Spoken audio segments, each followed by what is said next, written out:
If you're a car enthusiast, there's no question that driving a stick shift is one of the most fun and engaging ways to drive a car. Despite the recent performance benefits of high-end automatics, many enthusiasts still prefer the feeling of control that comes with a manual transmission. Whether you're going from an automatic to a manual or just buying your first car in general, here are 5 things that you need to know about manual cars. So the first thing that you need to know about is hills. Now you've probably heard that manual cars will roll backwards on hills. It's definitely going to come as a surprise to people who are used to automatic cars where the transmission just kind of holds the car in place. In a manual car, as soon as you take your foot off the brake, the car's going to want to start rolling backwards. And it's definitely unsettling when you've got a car behind you that's like inching up and you feel like you're rolling backwards into them. Definitely be ready for that. Now on some higher end manual cars like on my BMW, it actually has a feature called Hill Assist, and what that does is it'll actually hold the brake for you for a couple seconds. It gives you just enough time to be able to move your foot from the brake pedal to the gas pedal, that way you can pull out without rolling backwards. But that Hill Assist might be a feature that you look for in a car, but definitely not required, and I think that either way, you should learn how to pull out on a hill the correct way without relying on any of these assist features. So the second thing to know about is traffic. Now stop and go traffic sucks whether you're in an automatic and a manual, but I think it's even worse in a manual because unlike automatics where you can just easily creep forward, in a manual car you're going to be feathering the throttle and the clutch.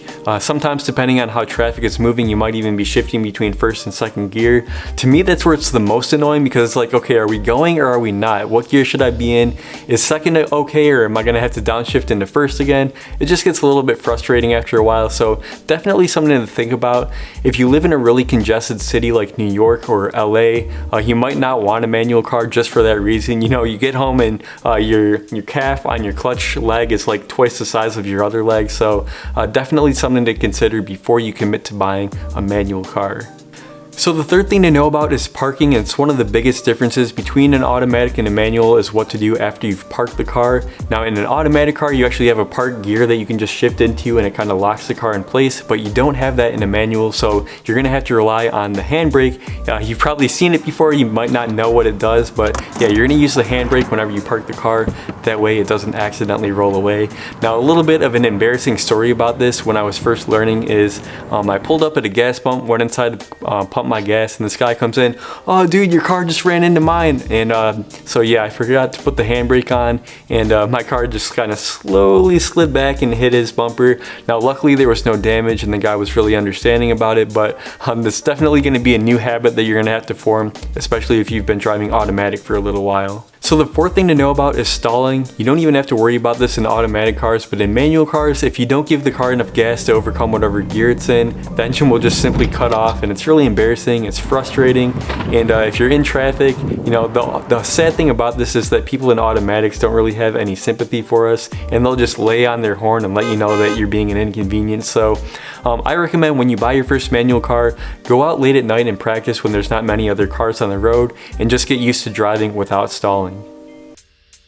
So the fifth thing is learning how to drive with both feet. Now my wife actually just bought her first manual car last year, the Scion FRS, and she told me that this was one of the biggest things to get used to, just kind of like the rhythm and the coordination of, you know, using your hand on the shifter and using both feet to drive the car. There's tons of tutorials online that show you how to drive stick shift, but for me it's more akin to riding a bicycle where you really have to just get behind the wheel and just do it and get a feel for it. And in a lot of ways I actually think that manual cars are safer because it forces you to be engaged with the car rather than like texting or screwing around doing other stuff. I think that stick shift forces you to be a safer driver basically. Now 2 tips that are going to help you out a little bit is number 1, you might want to move your seat a little bit closer to the steering wheel than normal because you're going to need to be able to push the clutch all the way to the floor, so just moving your seat up a little bit will help you be able to do that without really overextending your legs. So the second thing is I would recommend wearing the same pair of shoes every time you drive. That way the feeling of the clutch is more consistent and you can really get a feel for the actual point where that clutch is engaging. So move your seat up and wear the same shoes every time as you're learning. Sure, ultra high performance cars are moving towards automatics because they shift faster and all that, but for everyday driving, I still think that stick shift is the most fun way to own a car.